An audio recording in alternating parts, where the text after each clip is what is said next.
ଘରେ 0, 2, 4, 6, 8 ଥିବ ସେ ସଂଖ୍ୟା 2 ଦ୍ୱାରା ବିଭାଜ୍ୟ।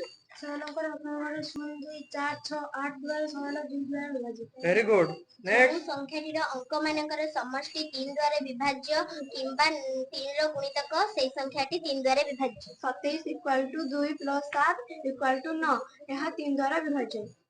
4 ଦ୍ୱାରା ଯେଉଁ ସଂଖ୍ୟାମାନଙ୍କର ଦଶକ ଏକକ ଘର ଅଙ୍କ ଦ୍ୱାରା ଗଠିତ ସଂଖ୍ୟା 4 ଦ୍ୱାରା ବିଭାଜିଲେ ସେ ସଂଖ୍ୟାଟି 4 ଦ୍ୱାରା ବିଭାଜ୍ୟ। ଏକ୍ସାମ୍ପଲ 200।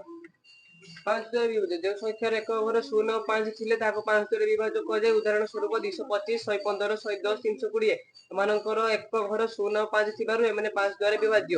ନେକ୍ସଟ। 6 ଦ୍ୱାରା ବିଭାଜ୍ୟ ଯେଉଁ ସଂଖ୍ୟା ଉଭୟ 2 ଆଉ 3 ଦ୍ୱାରା ବିଭାଜ୍ୟ ସେହି ସଂଖ୍ୟାଟି 6 ଦ୍ୱାରା ବିଭାଜ୍ୟ। 1200 ଉଦାହରଣ ସ୍ୱରୂପ 1200, 309, 24 ଏହା ହେଉଛି 6 ଦ୍ୱାରା ବିଭାଜ୍ୟ। ନେକ୍ସଟ। ଚାରି ଅଙ୍କ ବିଶିଷ୍ଟ ବା ଅଦ୍ଭୁତ ସଂଖ୍ୟାର ଶତକ ଦଶକ ଏକକ ଘର ସଂଖ୍ୟା ଦ୍ୱାରା ଗଠିତ ସଂଖ୍ୟା 8 ଦ୍ୱାରା ବିଭାଜ୍ୟ ହେଲେ ସେହି ସଂଖ୍ୟାଟି 8 ଦ୍ୱାରା ବିଭାଜ୍ୟ। ନେକ୍ସଟ। ଯେଉଁ ସଂଖ୍ୟାର ଅଙ୍କମାନଙ୍କର ସମଷ୍ଟି 9 ହୋଇଥିବା କିମ୍ବା 9 ର ଗୁଣିତକ ହୋଇଥିବା ସେଗୁଡ଼ିକ 9 ଦ୍ୱାରା ବିଭାଜ୍ୟ। ଉଦାହରଣ 729, 7 + 2 + 9 = 18 ଏହା 9 ର ଗୁଣିତକ ହୋଇଥିବାରୁ 9 ଦ୍ୱାରା ବିଭାଜ୍ୟ। ଅନ୍ୟ ଦୁଇଟି ସଂଖ୍ୟା ମଧ୍ୟ 9 ଦ୍ୱାରା ବିଭାଜ୍ୟ। ସାବାସ୍। ଯେଉଁ ସଂଖ୍ୟାର ଏକକ ଘରେ 0 ଥାଏ ତାହା 10 ଦ୍ୱାରା ବିଭାଜ୍ୟ। ଯେଉଁ ସଂଖ୍ୟାର ଏକକ ଘରେ 0 ଥାଏ ତାହା 10 ଦ୍ୱାରା ବିଭାଜ୍ୟ। ଉଦାହରଣ 200, 300, 410, 208 ଏକକ ଘରେ 8 ରହିଥିବାରୁ ତାହା 10 ଦ୍ୱାରା ବିଭାଜ୍ୟ ନୁହେଁ। Very good. 11 ଦ୍ୱାରା ବିଭାଜ୍ୟ ଯେଉଁ ସଂଖ୍ୟାର ଯୁଗ୍ମ ସଂଖ୍ୟାମାନଙ୍କର ସମଷ୍ଟି ଏବଂ